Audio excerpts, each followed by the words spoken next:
Dreamers, welcome to Biomedicos. Myself Dr. Saurabh Bohra, final year MBBS student from JLN medical college Ajmer. देखिए, आज मैं आपको बताने वाला हूँ फिजिक्स की प्रिपरेशन को एंड में किस तरीके से आप बूस्ट कर सकते हैं और अच्छे से अच्छा स्कोर आप खड़ा कर सकते हैं आज के 13 दिन बाद जो नीट का एग्ज़ाम होने वाला है उसमें। नीट यूजी 2022 के एस्पिरेंट्स के लिए मैं फिजिक्स की स्ट्रेटजी अब क्या होनी चाहिए आपको वो बताने वाला हूँ। फिजिक्स की तैयारी करने की स्ट्रेटजी भी मैं आपको बताऊंगा और फिजिक्स के पेपर को अटेम्प्ट करने की स्ट्रेटजी भी मैं आपको बताऊंगा शॉर्ट में। बाकी पेपर अटेम्प्टिंग स्ट्रेटजी में एक अलग सेपरेट वीडियो बना दूंगा। आज मैं बात करूंगा कि आखिरी 13 दिन में फिजिक्स में ऐसा क्या करें जिससे आप अच्छा स्कोर कर सकते हैं। तो देखिए, हमारे पास 3 टाइप के मेनली स्टूडेंट्स होंगे। एक तो वो स्टूडेंट्स जो फिजिक्स में थोड़ा वीक है, जिनका स्कोर 100 से कम है, चल रहा है अभी के मॉक टेस्टों में। दूसरे कैटेगरी के कैंडिडेट्स वो हैं जिनका जो स्कोर है वो फिजिक्स की बात कर रहा हूँ इंडिविजुअली वो 100 से 140 के बीच में लाई कर रहे हैं। और तीसरा कैटेगरी के कैंडिडेट्स वो है जिनका स्कोर 140 प्लस चल रहा है।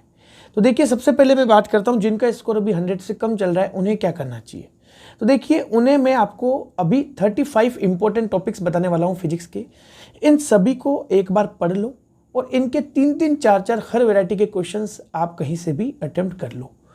तो आपको 35 टॉपिक के लगभग 4-4, 5-5 क्वेश्चन आप अटेम्प्ट करेंगे तो लगभग आपके जो सवाल होंगे वो 150 से 200 क्वेश्चंस होंगे। अगर आप ये ढंग से कर लेंगे तो आप आराम से नीट में 100 स्कोर कर सकते हैं, क्योंकि ये मैंने नीट के प्रीवियस ईयर क्वेश्चंस और मेरे पढ़ाने के एक अनुभव के अकॉर्डिंग मैंने आपको ये 35 टॉपिक्स की मैं लिस्ट आपको बता रहा हूँ। ये सभी के लिए लागू होगी। जैसे जिनके नंबर 100 to 140 आ रहे हैं उनके भी ये टॉपिक्स कवर होने चाहिए और जिनके 140 प्लस है वो भी इन टॉपिक्स को अगर एक दिन में पूरा रिवाइज कर लेते हैं तो बहुत ही अच्छी बात है। तो 35 टॉपिक्स कौन कौन से, सबसे पहले हम उनकी बात करते हैं। हम चैप्टर वाइज ही चलेंगे। 11th फिजिक्स के फर्स्ट चैप्टर से यूनिट एंड डायमेंशन से स्टार्ट करके हम 12th के लास्ट सेमीकंडक्टर इलेक्ट्रॉनिक्स तक चलेंगे। सबसे पहले इंपॉर्टेंट टॉपिक है डायमेंशनल एनालिसिस, जिसमें आपको H, C और G 3 फिजिकल क्वांटिटीज़ दे दी जाएगी। उसकी यूनिट जो होगी वो आपको लेंथ के इक्विवेलेंट रखनी है। तो एक्स वाई जेड मान के आपको एक्स वाई जेड की वैल्यू निकाल के वो क्वेश्चन सोल्व करना है।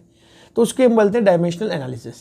दूसरा इंपॉर्टेंट टॉपिक है आपका प्रोजेक्टाइल, जिसमें आपको maximum height, range, complementary angles, time of flight ये सब निकालना आना चाहिए। तीसरा है law of conservation of momentum, जिससे बॉम्ब एक्सप्लोजन के, गन के ये जो क्वेश्चन आते हैं जिसमें मोमेंटम इनिशियल और मोमेंटम फाइनल इक्वल करते हैं, ये इन टाइप के क्वेश्चंस। चौथा आपके कोलिजन के बाद में आपकी वेलोसिटीज दोनों बॉडीज की क्या क्या होगी, काइनेटिक एनर्जी में लॉस कितना हो गया। पांचवा इंपॉर्टेंट टॉपिक है law of conservation of energy. ये हर जगह एप्लीकेबल होता है, ये यूनिवर्सल लॉ है, इसके काफ़ी टाइप के क्वेश्चंस आते हैं, ये आप अटेम्प्ट कीजिए। 6th जो इंपॉर्टेंट टॉपिक है वो है यूनिफॉर्म सर्कुलर मोशन। फिर है रोलिंग। फिर हम बात करते हैं अगर ग्रेविटेशन में तो variation of acceleration due to gravity with height, depth, mean density, इन सब के साथ कैसा रिलेशन है हमारे जो एक्सेलरेशन ड्यू टू ग्रेविटी है उसका, हाइट से डेप्थ से कैसे वेरिएशन होता है उसका। न्यूटन्स लॉ ऑफ कूलिंग, जिसमें आपको फिक्स टाइप का क्वेश्चन आता है कि 60 डिग्री टू 50 डिग्री होने में टेम्परेचर इतना टाइम लगा तो 50 से 40 होने में कितना समय लगेगा, इस टाइप के क्वेश्चन। विंस डिस्प्लेसमेंट लॉ, जहाँ wavelength corresponding to maximum intensity inversely proportional to temperature होती है। नेक्स्ट 11th इंपॉर्टेंट टॉपिक है Carnot engine. 12th important topic है रेफ्रिजरेटर। इन दोनों टॉपिक्स में से एफिशिएंसी और कोफिशिएंट ऑफ परफॉर्मेंस के फॉर्मूला बेस्ड क्वेश्चंस आते हैं। प्रीवियस ईयर क्वेश्चन कर सकते हैं आप, 4-5 क्वेश्चन अच्छे से पढ़ के ट्राई करोगे तो आराम से क्लियर होगा। फिर हम बात करते हैं mono atomic, diatomic, try atomic gases के लिए जो गामा होता है, सीपी होता है, सीवी होता है, इंटरनल एनर्जी में चेंज होता है, गामा मिक्सचर होता है, ये सब कैलकुलेट करना डिग्री ऑफ फ्रीडम को इंक्लूड करते हुए। इसके अलावा टाइम पीरियड आप स्प्रिंग मास सिस्टम का और सिंपल पेंडुलम का, ऐसे करके 14 टॉपिक हो गए। 15 और 16 2 टॉपिक और है हमारे 11th से, वो है ऑर्गन पाइप और डॉपलर इफेक्ट। तो 35 में से मैंने आपको 16 इंपॉर्टेंट टॉपिक बता दिए हैं 11th क्लास के। अब हम 12th पे आते हैं। 12th में इलेक्ट्रोस्टैटिक्स से स्टार्ट करते हैं।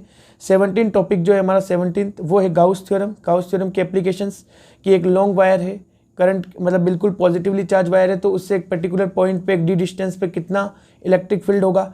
एक होलो स्पेरिकल शेल है, उससे इनसाइड पॉइंट पे, सरफेस पॉइंट पे, आउटसाइड पॉइंट पे कितना इलेक्ट्रिक फील्ड होगा, उसका ग्राफिकल सवाल। इसके अलावा कैपेसिटर की कैपेसिटी हो गई। इसके अलावा कॉम्बिनेशन ऑफ कैपेसिटर हो गया। एनर्जी, कैपेसिटर की एनर्जी कितनी होती है, स्टोर्ड एनर्जी। इसके अलावा वहाँ पे कॉमन पोटेंशियल का कॉन्सेप्ट, वो सब क्लियर होना चाहिए। मीटर ब्रिज और पोटेंशियोमीटर, 20 टॉपिक्स हो गए। 21 टॉपिक है हमारा बायोसावर्ट लॉ। 22 है एम्पियर सर्किटल लॉ। दोनों के पूरे एप्लीकेशंस अच्छे से पढ़ लीजिए। इसके बाद फेराडे लॉ और लेंज लॉ, जहाँ पे इंड्यूस ईएमएफ बराबर -d∅/dt होता है। सीरीज एलसीआर सर्किट, इसके लिए आपको एम्पीडेंस निकालना आना चाहिए, वोल्टेज निकालना आना चाहिए, पावर फैक्टर निकालना आना चाहिए। और फॉर्मूला आएगा फिर आपके सी का, जो स्पीड ऑफ लाइट होती है E0/B0 1/√μ0ε0 पॉइंटिंग वेक्टर, जिससे आप डायरेक्शन पता कर सकते हैं किसी भी इलेक्ट्रोमैग्नेटिक वेव की। फिर ऑप्टिक्स में लेंस सबसे इंपॉर्टेंट है। लेंस के लिए आपको combination of lens, lens maker formula, lens formula, सारे क्वेश्चंस आप एक बार ट्राई कीजिए। ऑप्टिकल इंस्ट्रूमेंट में 2 ऑप्टिकल इंस्ट्रूमेंट है, माइक्रोस्कोप और एस्ट्रोनॉमिकल टेलीस्कोप। ज़्यादातर सवाल एस्ट्रोनॉमिकल टेलीस्कोप से आते हैं। फिर हम बात करते हैं 28 टॉपिक, वो है हमारे लिए यंग्स डबल स्लिट एक्सपेरिमेंट, और 29 topic single slit Fraunhofer diffraction pattern का क्वेश्चन। 30 इंपॉर्टेंट टॉपिक है हमारा 30th, वो है फोटोइलेक्ट्रिक इफेक्ट, और 31 है de Broglie wavelength. De Broglie wavelength के काफ़ी सारे फॉर्मूले, H/P, H/mv, H/√2mEk, H/√2mEv, H/√3mkt, formula based सवाल आते हैं। इसके बाद हाइड्रोजन स्पेक्ट्रम में Lyman series, बामर series, Paschen series, इसमें फर्स्ट लाइन की वेवलेंथ कितनी है, लास्ट लाइन की वेवलेंथ कितनी है, लॉन्गेस्ट वेवलेंथ का शॉर्टेस्ट वेवलेंथ के साथ रेशियो, हाइड्रोजन स्पेक्ट्रम से काफ़ी सवाल आते हैं। फिर हमारा जो 33rd इंपॉर्टेंट टॉपिक है वो रेडियो एक्टिविटी, उसमें आपको नंबर ऑफ न्यूक्लियाई दे देगा, इनिशियल इतने हैं, टी टाइम के बाद कितने होंगे, हाफ लाइफ की टर्म में वो फॉर्मूला है NT = N0 1/2 T/T²। तो रेडियो एक्टिविटी के क्वेश्चन कीजिए। और ट्रांजिस्टर, और आखिरी हमारा इंपॉर्टेंट टॉपिक सबसे लॉजिक गेट, जिसमें नैंड, एंड, नॉर, और ये सब लॉजिक गेट्स आते हैं। टोटल मैंने आज से आपको 35 टॉपिक्स बता दिए हैं। देखिए, अगर आपने अभी तक इतनी ज़्यादा इन टॉपिक्स पे पकड़ नहीं बनाई है तो भी आप 1 या 2 दिन में इनको अच्छे से कवर कर लीजिए और इनके 2-4 क्वेश्चंस कर लीजिए। आप आराम से 100 स्कोर कर लेंगे नीट में। फिर हम बात करते हैं जिनका स्कोर 100 से 140 के बीच में चल रहा है, उन्हें क्या करना चाहिए। ये सारे टॉपिक्स तो कवर करने ही चाहिए, उन्हें मेन फोकस करना चाहिए प्रीवियस ईयर के क्वेश्चंस पर। 2013 से लेकर 2021 तक के नीट में जितने भी क्वेश्चन आए वो सारे कर लेने हैं फिजिक्स के। टोटल जो सवाल होंगे वो ज़्यादा नहीं है, 10 पेपर है लगभग, तो 10 को आप 180 से मल्टीप्लाई करोगे तो ज़्यादा सवाल नहीं है।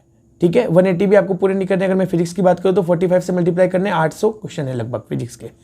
फिर हम बात करते हैं उनको और क्या करना चाहिए जो 100 से 140 के बीच में लाई कर रहे हैं। उन्हें जो भी वो मॉक पेपर दे रहे हैं, उन मॉक पेपर में जो गलतियाँ हो रही है उन्हें सुधारने का प्रयास करना चाहिए। लेकिन जिनका स्कोर 140 प्लस चल रहा है, उन्हें अब और अच्छा रैंक इंप्रूव करनी है, तो वो लास्ट के 13 to 14 डेज में क्या कर सकते हैं। उन्हें क्या करना है, उन्हें जो उन्होंने पहले अपनी कोचिंगों में जो टेस्ट पेपर दिए हैं जहाँ पे उनकी गलतियाँ हुई है, वो पेपर भी फिर से उन्हें अटेम्प्ट करने पड़ेंगे।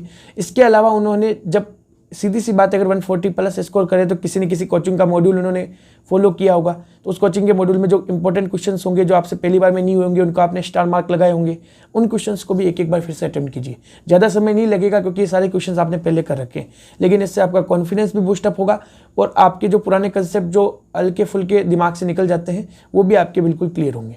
ये अब मैंने आपको बताया है कि लास्ट के 14 डेज में फिजिक्स को किस तरीके से अच्छा तैयार कर सकता है। 3 टाइप के कैंडिडेट्स को मैंने कैटेगराइज किया है अलग अलग टाइप से, और उनके लिए अलग अलग स्ट्रेटजी बताइए। ठीक है, नेक्स्ट वीडियो में हम और डिस्कस करेंगे पेपर अटेम्प्टिंग स्ट्रेटजीज के बारे में, और बायोलॉजी और केमिस्ट्री में कैसे आपको पढ़ना चाहिए।